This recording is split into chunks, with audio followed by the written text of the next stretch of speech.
आवाज महाराष्ट्राचा विशेष कार्यक्रमात मी संजय आवटे तुमचं स्वागत करतो। आज पुन्हा नवी गाज नवा आवाज। सगळ्यांना माझा जय महाराष्ट्र। मुद्दा म्हणतोय मी जय महाराष्ट्राचं कारण असं आहे की कर्नाटक सरकारच्या दडपशाहीचा आता अक्षरशः कहर झालेला आहे। मग यापुढे कर्नाटकातल्या कुठल्याही लोकप्रतिनिधीनं जय महाराष्ट्र असं म्हटलं तर त्याचं सदस्यत्व रद्द होईल असा नवीन कायदा आणण्याचं कर्नाटक सरकारनं ठरवलेलं आहे। बरं, हे म्हटलंय कोण? कर्नाटकचे नगर विकास मंत्री रोशन बेग यांनी हे सांगितलेलं आहे। त्याच्यावर सीमा भागामध्ये संतप्त प्रतिक्रिया उमटणं अतिशय स्वाभाविक आहे। निवडून आलेल्या कुठल्याही लोकनेत्यानं सार्वजनिक कार्यक्रमात अथवा सभागृहात जय महाराष्ट्र असं म्हटलं तर त्याचं सदस्यत्व आपोआपच रद्द होईल असा कायदा आणला जाणार आहे असा इशारा या बेग महोदयांनी दिला आहे। बाकीच्या राज्यांचा जय जयकार करणाऱ्या नगरसेवकांना त्याच्यामुळे चाप बसेल। विधिमंडळाच्या पुढच्या अधिवेशनात या संदर्भातलं दुरुस्ती विधेयक मांडलं जाणार आहे असं हे मंत्री म्हणालेत। हे सगळं भयानक आहे, ही मुस्कटदाबी आहे। त्याच्यावर सगळीकडे तीव्र प्रतिक्रिया उमटणं अगदी स्वाभाविक होतं। कर्नाटक सरकारला शिवसेनेनं मनसेनं सुद्धा चोख उत्तर दिलं आहे। शिवसेना आणि मनसे हे दोन्ही पक्ष एरवी परप्रांतीयांबद्दल अत्यंत अनुदार भूमिका घेत असतात, हे पण इथं सहजपणे लक्षात घेतलं पाहिजे। कोल्हापुरात आलेल्या कर्नाटक परिवहनच्या बसवरचा कर्नाटकचा उल्लेख शिवसेनेनं पुसला आणि तिथे जय महाराष्ट्र असं या कार्यकर्त्यांनी लिहिलं। कर्नाटक सरकारमधले जे मंत्री आहेत की रोशन बेग त्यांचा पण निषेध झाला। सीमा भागामध्ये मराठी भाषकांची गळचेपी करण्याचा प्रयत्न खपून घेतला जाणार नाही असा इशारा पण दिला आहे। राज्य सरकारनं सुद्धा कर्नाटक सरकारला पत्र पाठवलं आहे। हे पत्र माझ्या हातात आहे। चंद्रकांत पाटलांनी हे पत्र पाठवलेलं आहे आणि या पत्रामध्ये त्यांनी विनंती केलेली आहे की या पद्धतीनं चालत नाही। शेवटी न्यायालयीन लढाई आपण लढतो आहोत, न्यायालयामध्ये आपण जाऊ, आपण आपापले मुद्दे मांडू, पण या पद्धतीने कुठला तरी एक मंत्री सांगतो की जय महाराष्ट्र असं म्हणाल तर लोकनेत्यांचं त्यांचं पद रद्द होईल, आमदारकी, खासदारकी किंवा नगरसेवक, अशा प्रकारचा कायदा आम्ही करतो आहोत। हे जे आहे हे अत्यंत त्रासदायक आहे। त्यामुळे तुमच्या सरकारची सुद्धा प्रतिमा मलिन होते आहे अशा प्रकारचं पत्र राज्य सरकारनं पाठवलेलं आहे आणि हे पत्र पाठवणं अतिशय महत्त्वाचं आहे। एकूणच या विषयाबद्दल बोललं पाहिजे आणि मुद्दा मी ही चर्चा करतो आणि मला माहिती आहे की ज्याप्रमाणे महाराष्ट्रामध्ये सगळेजण ही चर्चा बघत असतात, अगदी त्याचप्रमाणे नुकताच मी गेलो होतो बेळगाव निपाणीला, तेव्हा निपाणी आणि बेळगाव या परिसरातले सुद्धा अनेक चाहते, अनेक आवाज महाराष्ट्राचा या कार्यक्रमाचे रसिक प्रेक्षक मला भेटले। ते मला असं म्हणाले की आम्ही तुमचा प्रत्येक कार्यक्रम अगदी बघत असतो। त्यामुळे निपाणी, बेळगाव, कारवार या परिसरातल्या सगळ्या मंडळींना मला म्हणायचं आहे आज जय महाराष्ट्र आणि अजिबात चिंता करायचं काही कारण नाही, कारण अशा प्रकारची भूमिका घेता कामा नये। अशा प्रकारची भूमिका जर एखादं राज्य सरकार घेत असेल तर त्यामुळे त्या राज्य सरकारची प्रतिमा तर मलिन होतेच, पण त्यामुळे एकूण लोकशाही जी आहे त्या लोकशाहीला सुद्धा त्यामुळे नख लागतो। त्यामुळे अशा वेळी ही चर्चा अतिशय महत्त्वाची आहे आणि आजच्या चर्चेचा विषय आहे बेलगाम बेळगाव। जय महाराष्ट्र, छत्रपती शिवाजी महाराज की जय।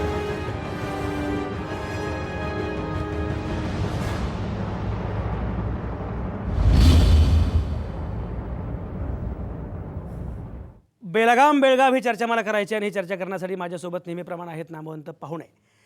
डॉक्टर दीपक पवार माझ्या शेजारी बसलेले आहेत। डॉक्टर दीपक पवार हे राजकीय विश्लेषक आहेत, प्राध्यापक आहेत राज्यशास्त्राचे आणि सगळ्यात महत्त्वाचं म्हणजे या प्रश्नाच्या संदर्भामध्ये सातत्यानं लेखन करतायत, सातत्यानं मांडणी करतायत, त्या भागामध्ये जाऊन सर्वेक्षणं करतायत। तोच त्यांच्या PhDच्या अभ्यासाचा सुद्धा विषय आहे।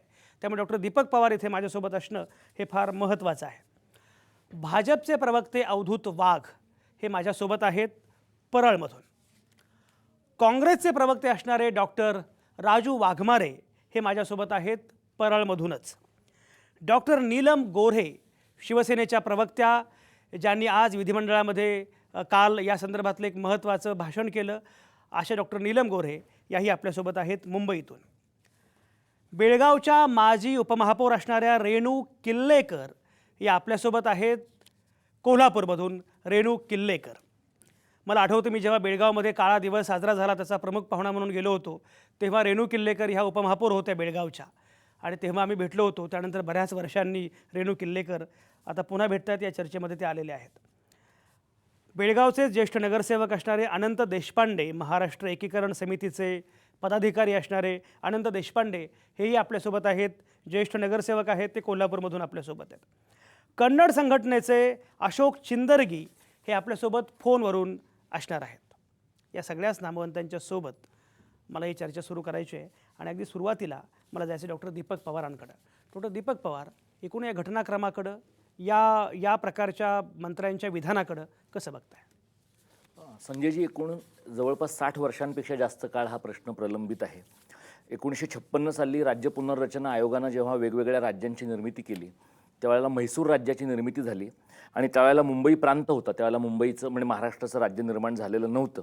त्यामुळे बिदरचा भाग आणि इकडे बेळगाव कारवारचा भाग हा त्यावेळेला म्हैसूर या तेव्हाच्या राज्याला दिला गेला आणि तेव्हाच या राज्याचे मुख्यमंत्री निजलिंगप्पा हे विधिमंडळामध्ये त्यावेळेला त्यांच्या असं म्हणालेले आहेत की मराठी भाषकांचा एक प्रांत आमच्याकडे बराच मोठा आलेला आहे, पण या प्रकारच्या दुरुस्त्या आम्ही करून घेऊ ज्यावेळेला प्रत्यक्षामध्ये भाषावार प्रांतरचना संपेल. त्यावेळेला ज्यावेळेला भाषावार प्रांतरचनेच्या संदर्भात संसदेमध्ये चर्चा होत होती त्यावेळेला गोविंद वल्लभ पंत हे जे देशाचे गृहमंत्री होते त्यांनी असं म्हटलं होतं की आधी आपण राज्यांची पुनर्रचना पूर्ण करून घेऊया, त्यानंतर सीमांच्या फेरआखणीचा प्रश्न आपण सोडवूया.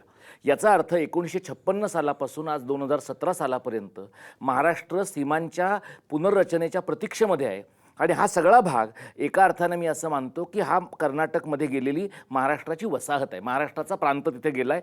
आपण साधारणपणे बेळगावचा उल्लेख करतो, पण बिदरपासून कारवारपर्यंतच्या 865 खेड्यांचा, 6 शहरांचा आणि जवळपास 40 लाख लोकसंख्येचा हा प्रश्न आहे.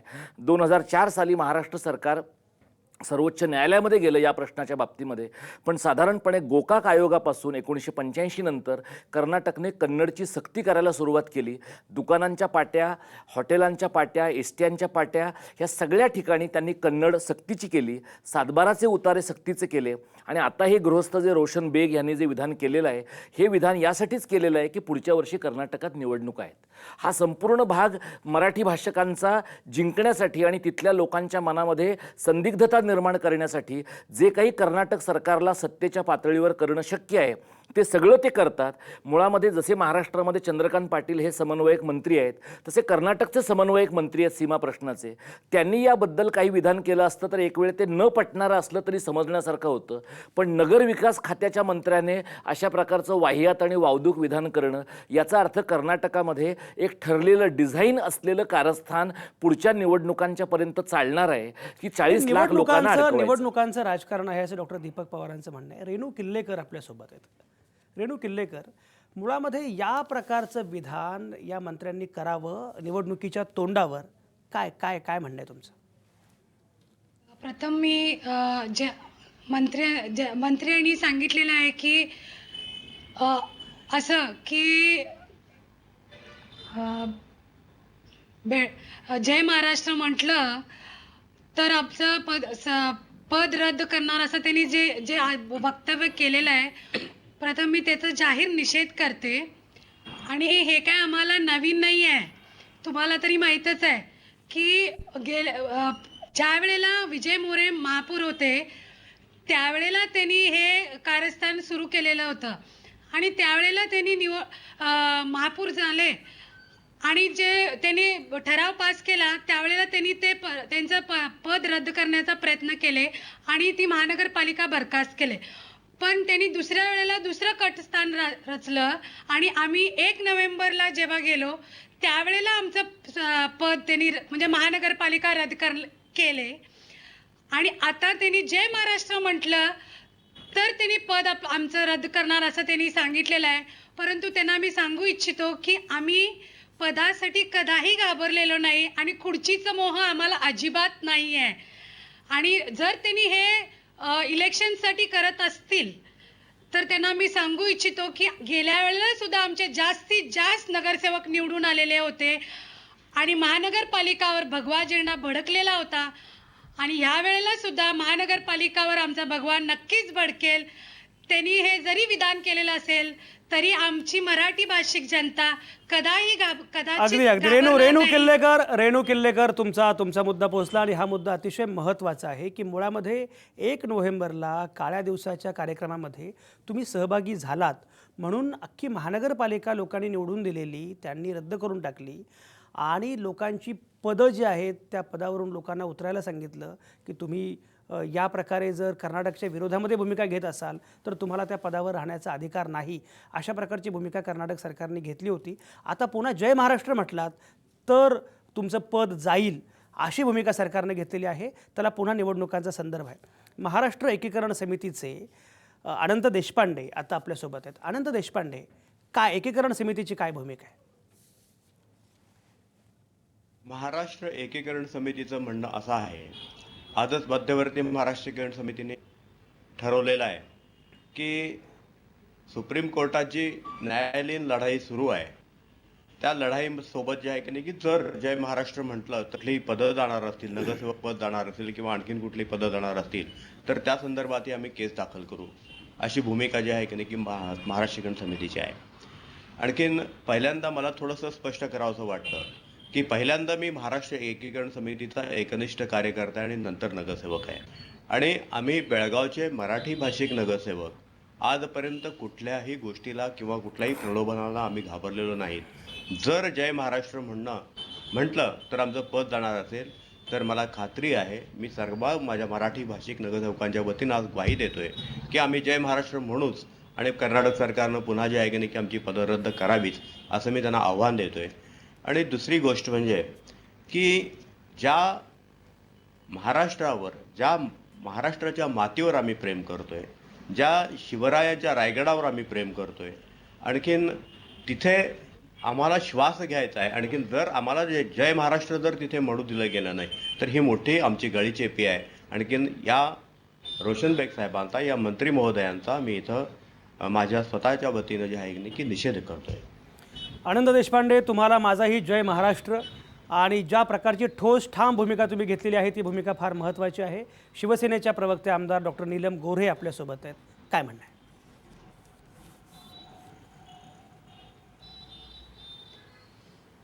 एकतर संपूर्णपणे कर्नाटक सरकारचं जे एकूण वर्तन आहे, डॉक्टर दीपक पवारांनी गेल्या 50 वर्षांचा उल्लेख केला आणि सातत्याने आपल्याला दिसतं आहे अत्यंत असंस्कृत, अडेलतट्टू. आणि खरं सांगायचं तर देशामध्ये वेगवेगळ्या प्रांत आसपास असतात, मतभेद असतात. कर्नाटकचे आज अनेक नागरिक नीलम गोऱ्हेंशी मला वाटतं संपर्काची काहीतरी अडचण दिसते आहे. तो संपर्क झाला की आपण पुन्हा लगेच परत येऊ. अवधूत वाघ आपल्यासोबत आहेत. अवधूत वाघ, काय भूमिका आहे?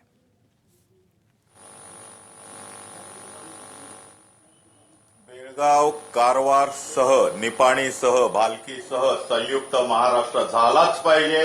जय महाराष्ट्र. भारतीय जनता पक्षाची भूमिका अतिशय स्पष्ट आहे. आज काँग्रेसच्या मंत्र्यांनी जी भूमिका घेतलेली आहे आणि जय महाराष्ट्र म्हणणाऱ्यांचं पद रद्द करू अशी घोषणा केलेली आहे, त्याचा तर सर्वप्रथम मी माझ्या पक्षातर्फे आणि समस्त 10 कोटी महाराष्ट्रीयन लोकांच्या तर्फे निषेध करतो. पहिली गोष्ट म्हणजे हे कोण रोशन बेग, काय त्यांना अधिकार आहे? या भारतामध्ये स्वातंत्र्यपूर्व काळामध्ये वंदे मातरम म्हणणाऱ्या लोकांवर ज्याप्रमाणे लाठीचार्ज करण्यात आला, जालियनवाला बागेमध्ये वंदे मातरम म्हणणाऱ्यामध्ये ज्या जनरल डायरने गोळ्या झाडल्या, त्याच तोडीचं हे वक्तव्य आहे. यातनं हे जे कोण बेगर आहेत, काय नाव त्यांचं, रोशन बेगर, यांची मनोवृत्ती दिसते, यांची प्रवृत्ती दिसते. मला एक गोष्ट सांगा, असा कुठचा लॉ आहे, असा कुठचा कायदा आहे, डॉक्टर बाबासाहेब आंबेडकरांनी जी घटना घालून दिलेली आहे त्याच्यामध्ये या भारतामध्ये कुठेही जाऊन जय महाराष्ट्र म्हणणं, जय कर्नाटक म्हणणं, जय गुजरात म्हणणं, जय बिहार म्हणणं हा कुठे गुन्हा होऊ शकतो? जय पाकिस्तानच्या घोषणा काश्मीरमध्ये चालतात, तेथे राहू ते हे बेग बोलत नाहीत. काल एक क्रिकेटची मॅच काश्मीरमध्ये चालली होती, त्या काश्मीरच्या मॅचमध्ये, क्रिकेटच्या मॅचमध्ये तिकडे पाक ऑक्युपाईड काश्मीरचं गीत चालू होतं, राष्ट्रगीत चालू होतं, त्याच्याबद्दल हे रोशन बेग बोलत नाहीत. आणि आमच्या मराठी भाषिक लोकांनी जर जय महाराष्ट्र म्हटलं तर यांच्या पोटात काय दुखतं? एकदा नाही, दोनदा नाही, तीनदा नाही, सातत्याने आम्ही जय महाराष्ट्र म्हणू. जोपर्यंत या धमन्यामध्ये छत्रपती शिवाजी महाराज यांचं रक्त झळझळतं तोपर्यंत जय महाराष्ट्र म्हणतच राहू. यांची हिंमत असेल अवधूत तर यांनी अवधूत वाघ काढावं. अवधूत वाघ तुमचा मुद्दा पोहोचला. दुसरी गोष्ट म्हणजे अवधूत कर्नाटकामधला वाघ, एखादा अवधूत वाघ, खासदार आहे. महाराष्ट्र कर्नाटक ते काश्मीर पर्यंत तुम्ही तुमची भूमिका पोहोचलेली आहे. नीलम गोरे आता आपल्यासोबत आहेत. मगाशी संपर्क होत नव्हता काहीतरी. मी मगाशी उल्लेख केला की चंद्रकांत पाटलांनी पत्र पाठवलेलं आहे कर्नाटक सरकारला आणि त्या पत्रामध्ये जे उल्लेख आहेत त्यामध्ये त्यांनी हा उल्लेख केला आहे की नीलम गोरेंनी हा मुद्दा विधान परिषदेमध्ये उपस्थित केला आणि त्याच्यावर चर्चा झाली. त्यामुळे नीलम गोरेंचं म्हणणं काय आहे या संदर्भातलं ते ऐकायला मी पण उत्सुक आहे. नीलम गोरे काय म्हणणं आहे? एक तर पहिल्यांदाच काहीतरी विधान परिषदेमध्ये हा मुद्दा मांडलाय मी अशातला भाग नाहीये. कारण अंतःकरणापासून आपलं अगदी हे व्हावं, दुःख व्हावं, वेदना व्हावी, संताप व्हावा अशाच प्रकारचं सातत्याने घटना गेल्या अनेक वर्षापासून घडत आहेत. किंबहुना आम्ही शाळेत असल्यापासून गेले 30-40 वर्ष 45 वर्ष पाहतोच आहे की कशा कशा पद्धतीने बेळगाववासीय जनता संघर्ष करते. या संघर्षासाठीच हिंदू हृदय सम्राट शिवसेना प्रमुख बाळासाहेब ठाकरे यांनी अटक झालेली आहे. प्रचंड मुंबईमधल्या लोकांनी त्याग केलेला आहे बेळगाव वासीय इथे यावेत म्हणून. पण वाईट या गोष्टीचं वाटतं आणि संतापही येतो की कर्नाटक सरकारचं जे सगळं वर्तन आहे तिथे कुणाचंही सरकार असो परंतु सातत्याने अत्यंत बेकायदेशीर, असंस्कृत, अडेलतट्टू अशा स्वरूपाची भूमिका त्यांची सातत्याने दिसून येते. आणि खरं सांगायचं तर देशाचं जे संघराज्य किंवा आपल्या देशांच्या राज्यांची जी स्वायत्तता आहे त्याच्याबद्दल सुद्धा विघटनकारी अशा पद्धतीची प्रवृत्ती कर्नाटकच्या मधली जी राज्यकर्त्यांची दिसते. तर मी फक्त निषेधार्ह म्हणणार नाही, मला एक इथे उदाहरण द्यायला पाहिजे की राज्यामध्ये पण अनेक कानडी भाषिक लोक राहतात की जे कानडी भाषिक आहे आणि इथे येऊन राहत आहेत. त्यांची संस्कृती, त्यांचं भाषिक साहित्य या सगळ्याचं आपण कितीतरी मोठ्या प्रमाणामध्ये त्याच्यामध्ये आदान प्रदान होत असतं, चर्चा होत असते.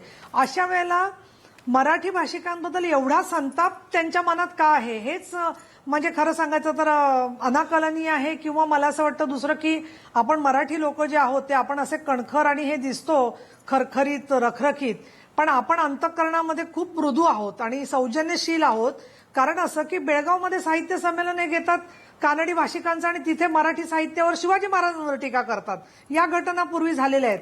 मराठी भाषिकांचा त्यागाबरोबर काल सभागृहात मी जो उल्लेख केला खास करून की हा जो बेग नावाचे मंत्री आहेत ते मंत्री कोणत्या नियमानुसार हे सगळं बोलतायत. तर तो माणूस काही वेडा नाहीये, त्याला माहिती आहे पूर्णपणाने की आपण असं बोललं की मराठी भाषिक जनता जी आहे ती खवळून उठणार आहे आणि त्यांचं रक्त सांडायचं, त्यांची ससेहोलपट करायची. कानडी पोलिसांनी अत्यंत क्रूरपणाने त्यांची लांडगेतोड करायची, घराघरात जाऊन येळ्ळूरला जशी मारहाण केली तसं करायचं आणि थोडक्यात महाराष्ट्राची जी अस्मिता आहे ती चिरडून टाकायची. हे त्यांचं एक ठरलेलं षडयंत्र आहे आणि ज्या आधाराने एका बाजूला कानडी मतं जी आहेत ती संघटित करायची आणि दुसरीकडे मराठी लोकांच्या बद्दलचा द्वेष अजून प्रज्वलित धगधगत करत ठेवायचा. माझा प्रश्न याच्यामध्ये असा आहे की जे राष्ट्रीय पक्ष आहेत आणि खरोखर सातत्याने एक अपेक्षाभंग होतो की जे राष्ट्रीय पक्ष स्वतःला म्हणवतात ते या संदर्भामध्ये इतकी वर्ष काँग्रेस सत्तेवरती होतं, नंतर भारतीय जनता पक्ष केंद्रामध्ये आहे आणि किमान महाराष्ट्र सरकार जे आहे ते स्वतःचं कर्तव्य करतंय, कोर्टामध्ये केसेस मांडतंय. हे पत्रही ताबडतोब चंद्रकांत पाटलांनी त्यांना कर्नाटक सरकारला दिलेलं आहे.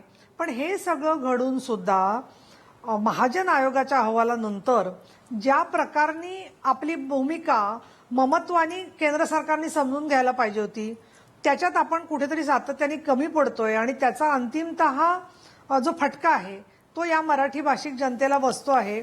आणि ज्या शूरत्वानी सातत्याने तिथली मराठी जनता लोकांना निवडून देते ते पाहिल्यावर आम्ही तर अशी सुद्धा भूमिका घेतलेली की कुठल्याही परिस्थितीत या जनतेला आधी कर्नाटकमधून मुक्त करा. यांना कर्नाटकाचा राज्यकारभार जर का नसेल तिथे एक तर स्वतंत्र राज्य किंवा दुसऱ्या राज्याला महाराष्ट्रात येण्यापर्यंत मग तिथे सार्वमत घेतलं किंवा परत परत भूमिका घेतली तरी सुद्धा ती जनता दडपशाही ला तोंड देऊन पुढे सामोर येऊ शकेल. त्यामुळे उद्धव साहेब ते शब्द वापरतात की कर्नाटक व्याप्त मराठी भाषिक प्रदेश अशा पद्धतीने जसा पाकव्याप्त काश्मीर आहे तशा पद्धतीने कर्नाटक वासियांचं सगळं वागणं चाललेलं आहे. आणि आपल्या राज्यामध्ये आपण एवढं विविध भाषांशी जरी आमचे मतभेद असतील शिवसेना म्हणून तरी सुद्धा आपण पाहतोय की कानडी भाषिकांचं सह अस्तित्व आपण राज्यात मान्य करताना मराठी भाषिक जरी ते असले तरी त्यांच्याबद्दल एवढ्या असंस्कृतपणे कानडी लोक का वागतात याच्याबद्दल मात्र नीलम गोरे हा मुद्दा तुमचा मुद्दा पोहोचलाय. नीलम गोरे बरोबर नीलम गोरे मुद्दा पोहोचलाय. डॉक्टर राजू वाघमारे आपल्यासोबत आहेत. राष्ट्रीय पक्षांचा उल्लेख नीलम गोरे हे करतायत.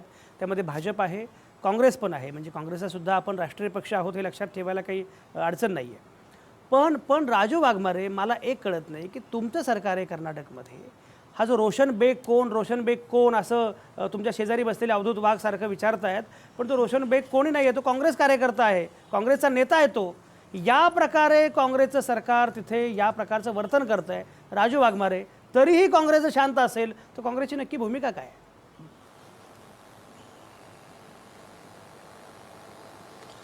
नाही, सर्वप्रथम रोशन बेग यांनी जे वक्तव्य केलेलं आहे आणि त्या वक्तव्याचा आम्ही काँग्रेसजन पूर्णपणे निषेध करतो. कारण अशा पद्धतीची सक्ती, मग ते महाराष्ट्र असो कोणतं दुसरं राज्य असो, या भारत देशामध्ये आपल्याला करता येत नाही. लोकशाहीचं राज्य आहे. आपल्या कोर्टामध्ये याच्याबद्दल केसेस चालू आहेत. या सगळ्या परिस्थितीमध्ये वादग्रस्त लोकप्रियतेसाठी जर अशा पद्धतीचं कोण टीका करत असेल तर ती टीका निश्चित निषेधार्थ आहे. आणि या घटनेची जी कल्पना श्रेष्ठींकडे महाराष्ट्राच्या काँग्रेसच्या वतीने आम्ही नक्कीच देणार आहोत. कारण शेवटी पक्ष जरी असला तरी महाराष्ट्राची अस्मिता आमच्याकडे आहे, महाराष्ट्राचा अभिमान आमच्याकडे आहे. त्याच्यामुळे या बाबतीतली तक्रार आम्ही नक्कीच श्रेष्ठींकडे करणार आहोत. पण अशा पद्धतीचं वक्तव्य, मग ते कोणत्याही पक्षाचा जो राजकीय पुढारी असतो त्यांनी अशा पद्धतीचं वक्तव्य करणं हे निषेधार्थ आहे. याच्यामुळे समाजामध्ये तेढ निर्माण करण्याचे प्रयत्न हे वाढीला लागतात. आणि याचं भान जर राजकीय पुढाऱ्याला नसेल तर त्याला राजकारण करण्याचा काही अधिकार नाही. आणि प्रश्न राहिला बेळगावचा, तर या बाबतीत महाराष्ट्रातली काँग्रेस नेहमीच आग्रही राहिलेली आहे. या बाबतीतली भूमिका सर्व पक्षांची जी आहे तीच काँग्रेसची राहिलेली आहे. त्याच्यामुळे या बाबतीत आमचं मत जे आहे ते आम्ही स्पष्ट केलेलं आहे. रोशन बेग बद्दल आमच्याकडून तक्रार केली जाईल आणि या घटनेचा आम्ही निषेध करतोय. कारण हे घटना ही पूर्णपणे लोकशाहीला काळीमा फासणारी आहे. डॉक्टर दीपक पवार, हे सगळे राजकीय पक्ष अशी भूमिका मांडतात, पण प्रत्यक्षामध्ये जेव्हा वेळ येते तेव्हा मात्र कोणीच त्या अर्थानं उभं राहतंय असं काही दिसत नाही आहे. काय नक्की काय घडतंय? आता वाघ साहेबांनी जो उल्लेख केला, म्हणजे त्यांनी त्या काँग्रेसच्या मंत्र्यांचा, मला वाघमारेंचा अप्रोच दृष्टिकोन योग्य वाटतो. कारण कर्नाटकमध्ये तुम्ही काँग्रेसमध्ये आहात का भाजपमध्ये आहात का JDUमध्ये आहात, काही फरक पडत नाही. कर्नाटकमध्ये जो सत्तेत आहे तो मराठी द्वेष्टा असतो. त्याच्यामुळे रोशन बेग असेल, येडियुरप्पा असेल किंवा देवेगौडांचा मुलगा कुमारस्वामी असेल, हे जेव्हा जेव्हा सत्तेवर येतात त्या वेळेला ते मराठी द्वेष्टेपणाचं राजकारण करतात. नीलमताईंनी एका अर्थाने चांगले शब्द म्हणता येणार नाही त्याला, पण ससे होलपट आणि लांडगेतोड हे महत्त्वाचे शब्द त्यांनी वापरले. येळ्ळूरमध्ये तो फलक जेव्हा काढला गेला महाराष्ट्राचा, तो फलक काढल्यानंतर घरात घुसून बायकांना मुलांना पोलिसांनी मारलेला आहे. गेल्या 25-30 वर्षांमध्ये कर्नाटकातलं पोलीस, आणि तिथे जे पोलीस ते सगळे आणतायत ते बेळगाव आणि परिसरामधला पोलीस वर्ग नाही आहे. हा अगदी लांबचा, म्हणजे गुलबर्ग्यामधला आणि इतर भागांमधला पोलीस आणून जो तिथल्या सगळ्या व्यवस्थेला अनोळखी आहे असा पोलीस आणून प्रचंड मोठ्या प्रमाणात लोकांना मारहाण करायची, तरुण मुलांवर केसेस टाकायच्या आणि त्यांचं करिअर उद्ध्वस्त करायचं, अशा प्रकारचं कर्नाटकचं कारस्थान आहे. म्हणजे कर्नाटकमध्ये असं पाहिलं तर सीमा भागातल्या मराठी माणसांच्या छळवणुकीचं त्यांनी एक प्रकारची यंत्रणाच निर्माण केलेली आहे. फक्त याच्यामध्ये 2 अडचणी ज्या महाराष्ट्र एकीकरण समितीच्या मंडळींना किती पटतील मला माहिती नाही, पण येळ्ळूरच्या जेव्हा लोकांना मारहाण झाली, जेव्हा तो फलक पाडला गेला, तेव्हा महाराष्ट्र एकीकरण समितीचे तिथले जे आमदार आहेत संभाजी पाटील, ते हाताची घडी घालून उभे राहिले होते. जर त्यांनी त्या फलकाला मिठी मारली असती तर आमदारावर कारवाई करणं अशक्य झालं असतं आणि तो फलक राहिला असता. एवढ्या प्रचंड मोठ्या प्रमाणावर लोकांना मारहाण झाली नसती. आणि रेणुताईंनी चांगला उल्लेख केला की आम्ही घाबरणार नाही, पण 2 वेळेला महाराष्ट्रामध्ये सामील होण्याच्या संबंधातला ठराव केल्यामुळं बेळगावची महानगरपालिका कर्नाटक सरकारने बरखास्त केल्यामुळे गेल्या 3 वर्षामध्ये याबद्दलचा ठराव करायला सुद्धा महाराष्ट्र एकीकरण समितीचे नगरसेवक घाबरत आहेत. याचा अर्थ असा की कर्नाटक ज्या पद्धतीची भीती घालतं आहे, ज्या प्रकारचं पॉलिटिक्स ऑफ कोऑप्शन करतं आहे, त्याचं एक अर्थाने काही प्रमाणात परिणाम हा महाराष्ट्र एकीकरण समितीवर सुद्धा होतो आहे. अगदी दीपक पवार हा मुद्दा फार महत्त्वाचा आहे. आनंद आपल्यासोबत आहेत, काय म्हणणं आहे? देशपांडे काय म्हणणं आहे? मला दीपक सरांना सांगावंसं वाटेल की आम्ही निवडून आल्याबरोबर पहिल्यांदा जे आहेत ते आम्ही जे मराठी भाषिक सर्व नगरसेवक आहोत त्यांनी सुप्रीम कोर्टासाठी आम्ही ॲफिडेव्हिट दिलेलं आहे की आम्ही ह्या खटल्याशी बांधील आहोत आणि ज्या वेळेला खटल्याची सुनावणी होईल किंवा आमची आवश्यकता असेल त्यावेळेला आम्ही खटल्यालाही उपस्थित राहू असं. आणखीन दुसरा मुद्दा असा आहे की सुप्रीम कोर्टात केस चालू असताना पुन्हा जर ठराव मांडला तर महानगरपालिका बरखास्त होणारच. पण दुसरा मुद्दाही असा आहे की जर अधिकाऱ्यांच्या हातामध्ये पुन्हा महानगरपालिकेची सूत्रे गेली तर मराठी माणसांची पुन्हा होणारी गळीचेपी जी आहे की नाही तिथे होईल, मराठी भाषिकांची अडवणूक तिथे केली जाईल. यासाठी म्हणून जे आहे की नाही की आम्ही तो ठरावाचा मुद्दा घेतलेला नाही आहे. पण ज्या वेळेला आम्ही नगरसेवक बाहेर रस्त्यावरची लढाई ज्या वेळेला असेल, आंदोलनं ज्या वेळेला असतील त्यावेळेला आम्ही सर्व नगरसेवक जे आहे की नाही की लढाईत असतो. त्यावेळेला जे आहे की नाही की आम्ही विचार करत नाही की आम्ही नगरसेवक आहोत किंवा काय आहोत. आम्ही फक्त महाराष्ट्र एकीकरण समितीचे पाईक आहोत. या दृष्टीने अजूनही लढाईत आम्ही उतरत असतो नगरसेवक असताना सुद्धा. अनंतराव, तुमचा मुद्दा पोहोचला. ही सगळी चर्चा आपण करत राहू, तुम्ही कुठंच जाऊ नका. आता या क्षणी मी घेतोय एक छोटासा ब्रेक. जय महाराष्ट्र, छत्रपती शिवाजी महाराज की जय.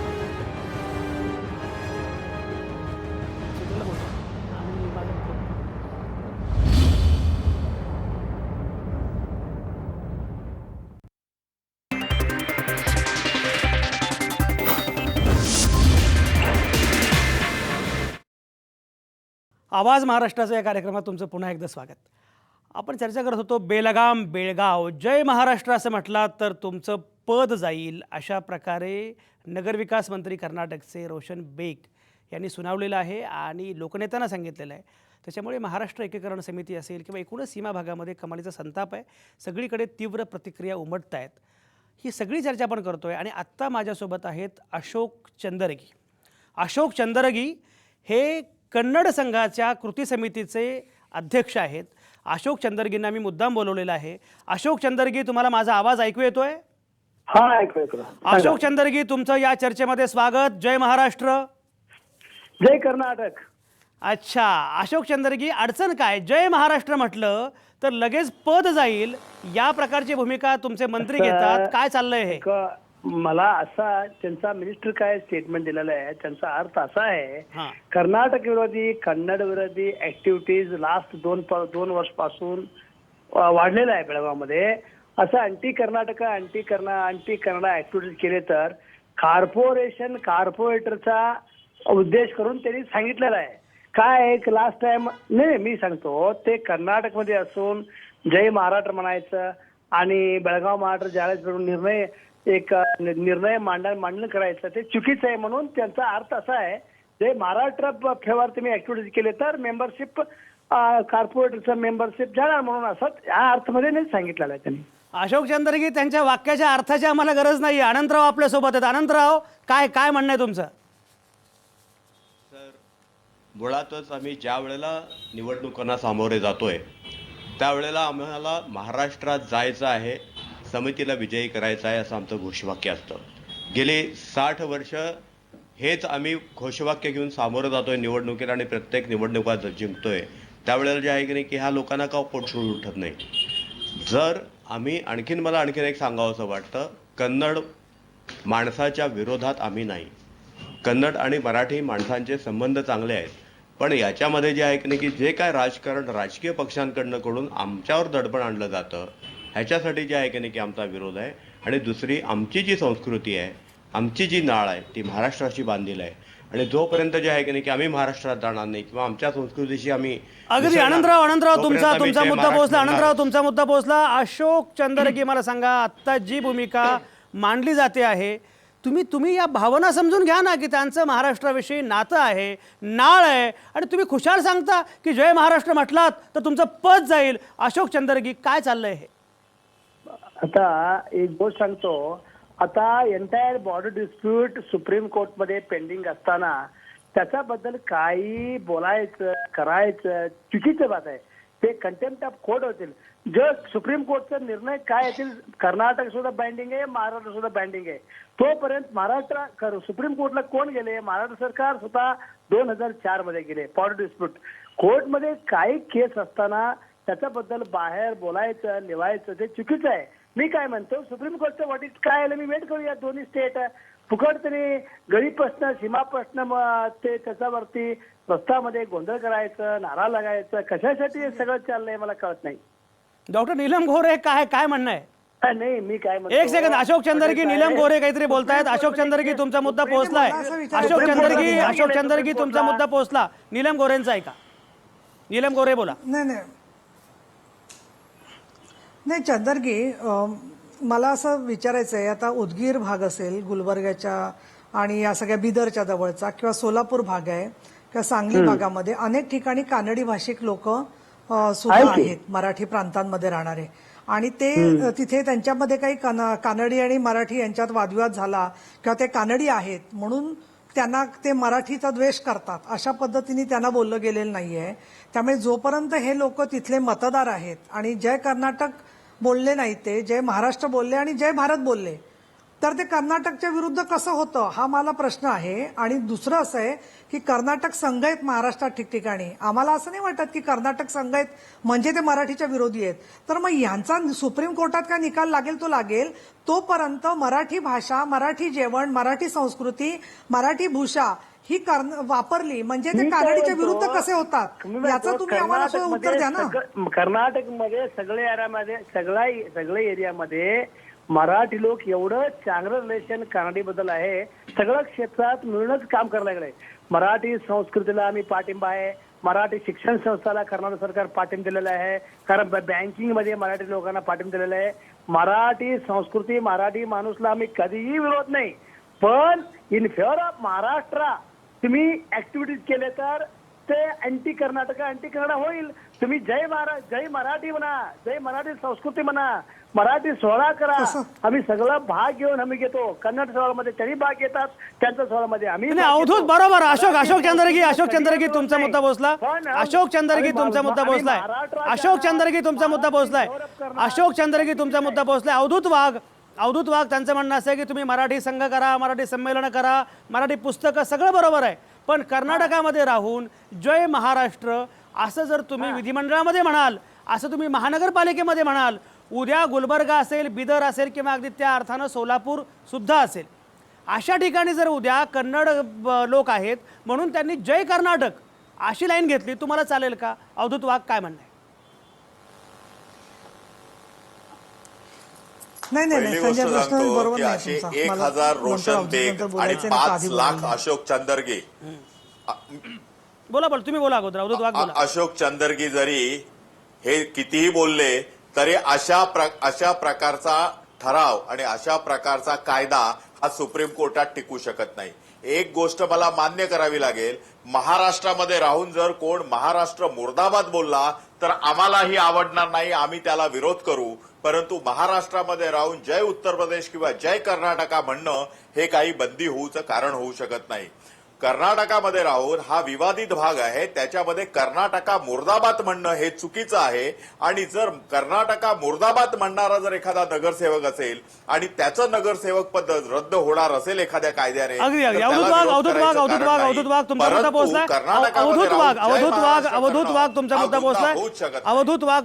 पोहोचला. डॉक्टर दीपक पवार.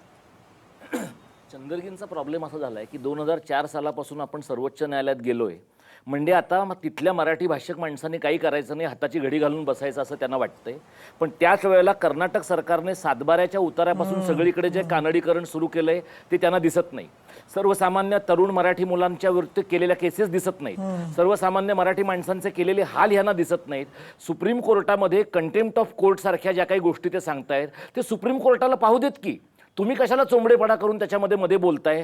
सुप्रीम कोर्टाला ज्याच्यात कंटेम्प्ट ऑफ कोर्ट वाटेल ते सुप्रीम कोर्ट पाहिल. आणि धारवाडमध्ये मराठी माणसं राहतात, बंगलोरमध्ये मराठी माणसं राहतात, त्यातलं कोणीही जय महाराष्ट्र म्हणत नाही, ते तिथं सुखी आहेत. जसे सोलापुरातले कानडी लोक, जतमधले कानडी लोक महाराष्ट्रात सुखी आहेत. प्रॉब्लेम सुखी नसलेल्या कर्नाटक व्याप्त प्रदेशातल्या मराठी माणसांचा आहे. त्या लोकांनी कर्नाटक आपलं राज्य मानलेलं नाही, त्यांच्यावर अन्याय झालाय आणि त्यांना महाराष्ट्रात यायचंय. त्यामुळे जर त्यांच्यातली धग जिवंत ठेवण्यासाठी ते जय महाराष्ट्र दीपक पवार हा मुद्दा अतिशय महत्वाचा आहे. अशोक चंदरगी तुम्हाला मराठी नीट समजतं? समजतं. ते म्हणाले चोंबडेपणा तुम्ही का करता, सर्वोच्च न्यायालय काय करायचं ते करेल, हा चोंबडेपणा आहे असं यांचं म्हणणं आहे दीपक पवारांचं. आणि दुसरं म्हणजे जे अत्याचार तुम्ही करता आहात, जे हाल करता आहात मराठी माणसांचे, ते भयानक आहेत, गंभीर आहेत. अशोक चंदरगी काय म्हणणं आहे? सांगतो ते बेळगावचं मराठी पेपरचं मिसगायडेड रिपोर्ट आहे. अत्याचार काय ना काय नाही. बेळगाव मराठी आणि कन्नड लोक एवढं चांगलं सगळं क्षेत्रात आहे, सगळं भाषा सामरस्य आहे. ते काही ठराविक लोक बेळगावमध्ये त्यांच्या स्वार्थासाठी ते सगळं करायला लागले. इथं काही नाही. सिन्स 1999 MES वॉशआउट झालेलं आहे. कन्नड मराठी उर्दू सगळं भाषिक इथं सामरस्य होऊन ते लाईफ करायला लागले. ते सगळं चुकीचे, अत्याचार नाही, काय नाही. काय अशोक चंदरगी अत्याचार नाही, काय नाही तुम्ही म्हणताय. रेणू किल्लेकर इथे आहेत. रेणू किल्लेकर या उपमहापौर होत्या बेळगावच्या, त्यांचं काय म्हणणं आपण बघूया. जर अत्याचार होत नाहीत म्हणत आहेत तर महानगरपालिका 2 वेळा का बरखास्त केली गेली? मला सांगायला आवडते की चंदरगी साहेब सांगा, महानगरपालिका काय बेसवर बरखास्त केली गेली आणि का आम्हाला 2005 मध्ये मॅडम 2011 मध्ये तुम्हाला माहित आहे कर्नाटक विरोधी त्यांनी स्टँड घेतलं. कॉर्पोरेशन म्युन्सिपालिटी कशासाठी आहे? लाईट, स्वच्छता, पाणी त्याच्यासाठी. कॉर्पोरेशन मध्ये बॉर्डर डिस्प्यूट काय गरज होतं? महाराष्ट्र एकीकरण समितीमधून आम्ही निवडून आलेलो असतो. तुम्ही चुकीचं सांगाला, तुम्ही चुकीचं सांगाला साहेब. 2 वेळी सुपरसेट करायचं काय हवं ते आवश्यकता तुम्ही विचारतात. ते अँटी कन्नडा ऍक्टिव्हिटी झाल्यामुळे चुकीचं सांगाला साहेब, चुकीचं सांगाला तुम्ही. ज्या वेळेला आमच्या लोकांनी आम्हाला निवडून दिलेलं असतंय ते फक्त आमच्या सीमा प्रश्नासाठी आम्ही निवडून आलेलो होतो आणि सीमा मॅडम प्रश्नाचा कॉर्पोरेशन मध्ये पॉलिटिक्स करायचं नाही. तुम्ही असेंब्लीमध्ये अरे कॉर्पोरेशन मध्ये पॉलिटिक्स करायचं नाही म्हणजे मग कुठे करायचं? लाईट, पाणी, गटर, रोड. तुम्ही रस्त्यावर करू नका म्हणता, कॉर्पोरेशन करू नका म्हणता, मग कुठं करणार आम्ही? 2005 तुम्ही कॉर्पोरेशन मध्ये करायचं नाही पॉलिटिक्स, कर्नाटक मग कुठं करायचं? आम्ही आमचं म्हणणं कुठं मांडायचं? रस्त्यावर मांडू नका म्हणता, महानगरपालिकेमध्ये मांडू नका म्हणता, मग आमचं म्हणणं आम्ही कुठं मांडायचं? फक्त न्यायालयात मांडून गप्प बसायचं आणि तुमचं जसं तुम्ही आमच्यावर अन्याय करणार ते आम्ही सहन करायचं. हे सहन आम्ही अजिबात करणार नाही. आम्ही जय महाराष्ट्र म्हणणारच. राजू वाघमारेंना काहीतरी बोलायचं. राजू वाघमारे बोला. अशोक तुम्ही कसं कर्नाटकचे गव्हर्नमेंट समजता का हो? तुम्ही कन्नड संघातले आहात, फक्त कन्नड भाषेबद्दल बोला आणि संस्कृतीबद्दल बोला. तुम्ही कशाला राजकारण करताय? तुम्ही काय राजकीय नेते लावून गेलात का? मी राजकीय पक्षामध्ये नाही बाबा. चंदरगी साहेब, पक्षात संबंध नाही. मी चंदरगी राजकीय साहेब, फक्त बेळगाव ऐकून घ्या. बोलणार. मी कुठल्याही चंदरगी राजकीय पक्षामध्ये कार्यकर्ता नाही आहे. राजू वाघमारेंना बोलतो. राजू वाघमारे बोला. चंदरगी साहेब, एक गोष्ट लक्षात घ्या की तुमचं कर्नाटक हे भारत देशामध्ये आहे. या देशाची जी घटना आहे ती घटना जरा वाचा. लोकशाहीचा देश आहे. कोणालाही कोणत्याही पद्धतीने कोणत्याही भाषेमध्ये अभिव्यक्ती स्वातंत्र्याचा अधिकार आहे, हे बघा. आणि ज्यावेळी तुम्ही म्हणताय की सुप्रीम कोर्टमध्ये केस आहे त्यावेळी ऍक्टिव्हिटी नको, मग सुप्रीम कोर्ट मधली केस रोशन बेग साहेबांना कळत नाही का? रोशन बेग साहेब ज्यावेळी अशा प्रकारचं वक्तव्य करतात तेव्हा त्यांना कल्पना नाही का? ते मंत्री आहेत, त्यांना कल्पना पाहिजे. राजू वाघमारे, डॉक्टर राजू वाघमारे तुमचा मुद्दा पोहोचला. राजू वाघमारे तुमचा मुद्दा पोहोचला. राजू वाघमारे तुमचा मुद्दा पोहोचला. अशोक चंदरगी, एक मला समजत नाही, ज्या प्रकारचे अनन्वित अत्याचार मराठी माणसांवर तिथं होत आहेत आणि तुम्ही खुशाल सांगता की हे सगळं रिपोर्टिंग चुकीचं आहे, असं काही घडतच नाहीये असं तुम्ही सांगताय. अशोक चंदरगी, तुम्ही इथे येऊन जाहीरपणे टीव्हीवर थापा मारताय, खोटं बोलताय. अशोक चंदरगी, काय चाललंय हे? मी खोटी बोलत नाही. तुम्ही इथं बेळगावचा इतिहास बघा, इम्पार्शियल न्यूज पेपरचा रिपोर्ट बघा, नॅशनल लेवलचा रिपोर्ट बघा. 1986 मध्ये शरद पवार साहेब इथं सीमा लढाई चालू केलं. तो आतापर्यंत हिंसात्मक चळवळीमध्ये पोलीस ऍक्शन घेतलेलं आहे, मी मानतो. पण मुद्दा ते इनोसंट मराठी लोकांवर काही झालं नाही. काय हिंसाचार झालेला आहे महाराष्ट्रामध्ये झालं तर तिथं पण पोलीस ऍक्शन घेतात, कर्नाटकमध्ये झालं तर इथं पण पोलीस ऍक्शन घेतात. अशोक चंदरगी काय तुम्ही बोलताय? नीलम गोरे अशोक चंदरगी जाहीरपणे थापा मारतायत. नीलम गोरे काय म्हणणं आहे? नाही, मला सरळ असं दिसतंय की ते एका बाजूला कोर्टामध्ये आहे याची भूमिका बोलतात, पण प्रत्यक्षात त्यांचं जे वर्तन आहे त्या वर्तनामध्ये आपल्याला दिसतं आहे की हुकुमशाही वापरून शक्य तेवढं बळजबरी करायची हा त्यांचा प्रयत्न चाललाय. माझा प्रश्न मला मगापासून हा विचारायचा आहे की कुठल्या कायदा तुम्ही असा आणणार आहात आणि त्याच्यासाठी भारतीय राज्यघटनेतला कुठल्या कायद्याचा तुम्हाला आधार आहे की ज्याच्यानुसार तुम्ही जय महाराष्ट्र म्हणणं हा कर्नाटक द्रोह ठरवणार आहात? तुमचे कायदे सगळे सुप्रीम कोर्टात टिकणार नाहीयेत. आम्ही पण इथे बसलेलो आहोत, पहिली गोष्ट. आणि दुसरी गोष्ट अशी, या सगळ्यामध्ये त्या लोकांनी, ते लोकप्रतिनिधी निवडून आलेले आहेत, त्यांनी त्यांची मतं त्यांच्या वचननाम्यामध्ये, जाहीरनाम्यामध्ये वेळोवेळी स्पष्ट केली आहेत. त्यांनी सभागृहात त्यांची मतं मांडलेली आहेत. अशा वेळेला तुम्ही कुठली आणीबाणी लावताय तुम्ही वेगळ्या प्रकारची कर्नाटकमधली, आणि म्हणून तुम्ही या आणीबाणीचं कसं समर्थन करता? आणि मला एवढंच आधी सांगा, कुठल्या कायद्याच्या आधाराने तुम्ही हा कायदा आणणार आहात? तुम्ही थापा मारताय हे संजय आवटे म्हणतात ते बरोबर आहेत. केवळ तुम्हाला निवडणुकांच्या तोंडासमोर त्यांच्यावरती दबाव आणायचा आहे, आणि म्हणून मला जर कायद्याची माहिती सांगा. आम्हाला सुद्धा कायदा कळतो. कुठल्या कायद्यानुसार तुम्ही जय महाराष्ट्र म्हणण्यावरती बंदी आणणार आहात? अशोक चंदरगी डॉक्टर नीलम गोरे या महाराष्ट्राच्या विधिमंडळातल्या सदस्य आहेत, आणि त्या तुम्हाला विचारतात की असा कुठला कायदा तुम्ही आणू शकता, असा कुठला नियम आहे, राज्यघटना तुम्हाला कसं काय परवानगी देते? काल त्यांनी आमचा मिनिस्टर सांगितलेलं आहे. काल आज पेपरमध्ये मी पण वाचलेलं आहे. त्यांनी कुठल्या कायद्यावरती कसं आणतात, कसं ऍक्ट करतात बघूया. अरे बघूया म्हणजे काय बघूया? त्यांनी आमचं कर्नाटक विधिमंडळ विधानसभामध्ये ते चर्चा करून ऍक्ट करून येतात. त्यांचं काहीतरी कानून आधार सोडून करायला येत नाही आवटे साहेब. काहीतरी आधार तेवढंच करायला पाहिजे. कुठला कायदा सडनली अंमलबजावणी करायला येत नाही. बघूया त्यांनी आमचं सरकार काय काय करतात. आम्ही पण बघायला लागलंय. आतापर्यंत त्यांनी गप्प बसलं होतं. बघायला लागलंय? तुम्ही काय बघायला लागलंय? तुम्ही हे म्हटलं पाहिजे ना, तुम्ही हे म्हटलं पाहिजे की हे चुकीचं आहे, आणि याच्याबद्दल जे मराठी लोक सगळे बोलतायत तुम्ही सुद्धा तीच भूमिका घेतली पाहिजे. अशोक चंदरगी, हा सांगा.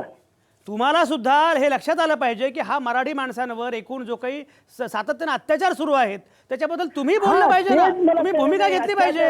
आणि मुळामध्ये हा जर एक लक्षात घ्या, केव्हा केव्हा झालेलं आहे सगळं एक्सप्लेनेशन आमच्याकडे आहे. पण केव्हा पोलीस वरती हल्ला केला होता. कानडी पत्रकारांना येल्लूरमध्ये घेराव घालून ते पुरा हल्ला करायचा प्रयत्न. काही सांगता? रेणू किल्लेकर हे थापा मारतायत, जरा कळू द्या महाराष्ट्राला. सगळे बघतायत, सगळे लक्षात घ्या. अशोक चंदरगी माझा हा कार्यक्रम निपाणी, बेळगाव, कारवार सगळे लोक बघतात. महाराष्ट्रामध्ये हा कार्यक्रम बघितला जातो, कर्नाटकमध्ये बघितला जातो. तुम्ही अशोक चंदरगी थापा मारू नका. रेणू किल्लेकर बोला. माहिती देऊ नका, चुकीची माहिती द्यायला चंदरगी साहेब. चंदरगी साहेब हे चुकीचं माहिती द्यायला. वेल्लूर मध्ये असा मारहाण केलेला आहे की छोट्याशा बाळाला सुद्धा बघितलेलं नाही आहे, एका स्त्रीला बघितलेलं नाही आहे, असं मारहाण केलेलं आहे. आणि सगळ्या ज्या मुलांना जेलमध्ये घालून त्यांच्यावर केस असे अशोक चंदरगी ऐका जरा, ऐका. अशोक चंदरगी ऐका तुम्ही. केस काढलेले आहेत. चंदरगी साहेब तुम्ही चुकीची माहिती देत आहात. तिथं लहान मुलांना सुद्धा मारहाण केलेली आहे, स्त्रियांना मारहाण केलेली आहे, असं मारहाण केलेली आहे की तुम्ही त्या मुलांना सुद्धा अटक केले, त्यांच्यावर असले वाईट गुन्हा घातलेले आहेत की पुढे त्यांनी काही करू शकत नाहीत, असे गुन्हा त्यांनी दाखल केलेले आहेत. आणि तुम्ही काय सांगता? सगळ्या मीडिया, सगळ्या टीव्हीला सगळ्यांना दाखवलेलं आहे. तुम्ही चुकीची माहिती देता. अशोक चंदरगी काय म्हणणं आहे? तुम्ही थापा मारताय, काय म्हणणं आहे अशोक चंदरगी? चुकीची माहिती. काय झालं? काय तुम्ही थापा मारताय? चुकीची माहिती आहे सगळी. महिलांवर अत्याचार झाले, लहान मुलांवर झाले अत्याचार, आणि तरी तुम्ही म्हणताय काही घडत नाही. आणि मुळामध्ये डॉक्टर नीलम गोरेंनी, ऐका डॉक्टर रेणू एक सेकंद. डॉक्टर नीलम गोरेंनी मागाशी तुम्हाला विचारला प्रश्न की कुठला कायदा आहे, कुठल्या नियमांमध्ये तुम्ही हे करणार आहात. तुमच्याकडे काही उत्तर नाही. तुम्ही आपला नुसता थापा मारताय. वेटिंग लाईक यू बाबा, to what you are waiting. कुठल्या कायद्यावरती तुम्ही आणणार म्हणून मी I am also waiting for his action. I am waiting for his ते कायदा कसा अरे why are you waiting for this कायदा? Why are you waiting for this कायदा? तुम्ही विरोध करा, निषेध करा. तुम्ही पण निषेध केला पाहिजे कायद्याचा. चुकीचा का वाटत नाहीये? हा, तुम्हाला तो कायदा चुकीचा आहे वाटला पाहिजे. अशोक चंदरगी, तुम्हाला ऐका, मुळात हा कायदा चुकीचा आहे असं तुम्हाला नाही का वाटत? तुम्हाला सुद्धा कळतात. अशोक चंदरगी, तुम्ही सुविद्य आहात, शिकलेले आहात. हा कायदा चुकीचा आहे हे तुम्हाला कळत नाही का? काय अजून कायदा आलेला नाही. आणि तुम्ही विरोध केला अहो, पाहिजे. कायदा म्हणजे तेच ना, तुम्ही असं विरोध कायदा केला येऊ पाहिजे शकत नाही. यासाठी की उद्या बाकीच्या ठिकाणी अहो, ते बोलले ते तरी चुकीचं आहे असं वाटतं की नाही? राज्यांमध्ये. आता संविधानचा विरोध तुम्ही काहीतरी कायदा आणले तर त्याचा विरोध तुम्ही कोर्टाला जाऊ शकतात. पहिला कायदे येऊ दे बाबा. अरे येऊ दे बाबा. अरे काय आहे अशोक चंदरगी, कायदा येऊ दे बाबा. एक लक्षात घ्या, असा कायदा येऊ शकतच नाही. त्याच्यासाठी समर्थन लक्षात करताय. घ्या अशोक चंदरगी, असा कायदा येऊ शकत नाही. हेच असा माझं कायदा तेच म्हणणं कुठल्याही आहे, राज्याला की हे करता यांचं येऊ सगळं शकत नाटक नाही. आहे.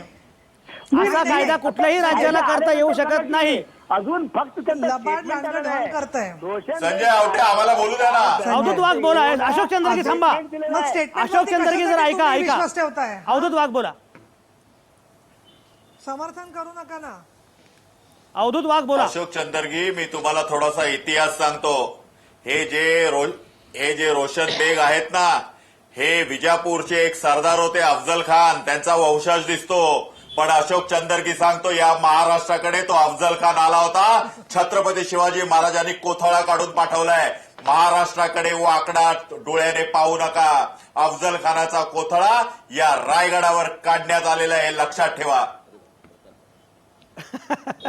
गड ओके, थँक्यू हॉटेल साहेब. आणखीन एक इंटरव्ह्यू आहे माझा.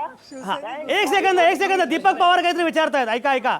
अशोक चंदरगी थांबा. डॉक्टर दीपक पवार आहेत, राजकीय विश्लेषक आहेत, ते काही विचारतात. नाही, ऐका. ह्या चंदरगींचा प्रॉब्लेम काय झालाय की चंदरगी आणि कन्नड रक्षण वेदिकेचे गुंड यांच्यामध्ये मला काही फार वैचारिक फरक दिसत नाही. ते फक्त मारहाण करतात पोलिसांच्या आड लपून आणि हे बोलभांडपणा करतायत. कुठल्या ठीक आहे. अशोक चंदरगी बोला. काय विचार तुम्ही सांग, बोल लवकर विचारा. तुम्ही आणि कन्नड रक्षण वेदिकेचे पोलिसांच्या आडनं लढणारे गुंड यांच्यामध्ये मला काहीही वैचारिक फरक दिसत नाही. चंदरगी बस, पुढे. समिती अध्यक्ष बेळगाव जिल्हा. ही गुंडगिरी सुरू आहे. पोलिसांच्या आडून तुम्ही गुंडगिरी करताय असं दीपक पवारांचं म्हणणं आहे. ते गुंडगिरी कोण करतात बेळगाव मध्ये सगळ्यांना माहित आहे बाबा. ते ओपन डिस्कस केले तर मी पण सगळं सांगू शकतो. गुंड कोण केले, गुंडागिरी कोण केले 56 वर्ष मध्ये, 60 वर्ष मध्ये कोण केले. पोलीस मध्ये रेकॉर्ड आहे, सगळा फोटो. नीलम गोरे बोला. काय वाटेल ते थापा मारतात हे. नीलम गोरे बोला. नाही, मला साधी गोष्ट वाटते की हे सगळे एका सूत्रामध्ये बांधलेले लोक आहेत. त्यांचं सगळ्यांचं संगनमत आहे. मग ते वेदिका असेल, पोलीस असतील आणि सर्व राजकीय पक्ष, महाराष्ट्र एकीकरण समिती सोडली कर्नाटकमध्ये, तर हे सगळे एकत्र आहेत. आणि त्याच्यामध्ये काही लोकांनी असं वैचारिक काहीतरी दाखवायचं आणि दुसरीकडे प्रत्यक्षामध्ये पोलिसांच्या माध्यमातून आता आज हा कायदा बोलतायत ना, ही सुरुवात कशाची माहिती आहे का? मराठी भाषा उद्या बोलली तर हे गुन्हा करणार आहेत. जय महाराष्ट्रवरती बंदी आणणं म्हणजे मराठी भाषा बोलण्या हा नंतर ते गुन्हा करणार आहेत की जे सुद्धा भारतीय राज्यघटनेच्या पायावरती ही सगळी चर्चा महत्वाची. वेळ संपलाय. माझा वेळ संपलाय. रेणू किल्लेकर, शेवटी फक्त 30 सेकंदांमध्ये तुमचा मुद्दा मांडा. रेणू किल्लेकर, 30 सेकंद. आताच ताईने जे मुद्दा मांडलेला आहे खरोखर योग्य आहे. आता त्याने आम्हाला जय महाराष्ट्र म्हणण्यासाठी रोखलेलं आहे, तर पुढच्या वेळेला तुम्ही घरात मराठी सुद्धा तुम्ही कुणाशी बोलू शकत नाही असं त्यांनी म्हणणं अगदी आहे. रेणू किल्लेकर मुद्दा बोलताय. सगळी चर्चा अतिशय महत्वाची. चर्चा केवळ महत्वाची नाही, जय महाराष्ट्र असं म्हणण्यापासून रोखणं हा अन्याय आहे. आणि त्या अन्यायाच्या विरोधामध्ये मराठी माणूस उभा आहे. ज्या प्रकारे बेळगाव, कारवार, निपाणी परिसरातला सीमा भागामध्ये ज्या पद्धतीने माणसं व्यक्त होत आहेत की तुम्ही काही करा, पदं जाऊ द्या, पण तरी आम्ही म्हणूच जय महाराष्ट्र. हे आंदोलन म्हणूनच फार महत्त्वाचं आहे. मला खात्री आहे की कर्नाटक सरकार याविषयी नक्की विचार करेल. अशा प्रकारचा कायदा तो होऊ शकत नाहीच, पण अशा प्रकारची वाह्यात विधानंसुद्धा बंद केली पाहिजेत हे कर्नाटक सरकारला कळलं पाहिजे. आज मी इथंच थांबणार आहे. पुन्हा भेटू उद्या संध्याकाळी 7 वाजता. सगळ्या नामवंतांचे अतिशय मनापासून आभार. तुमच्या आतल्या आवाजासह पाहत आणि ऐकत रहा आवाज महाराष्ट्राचा.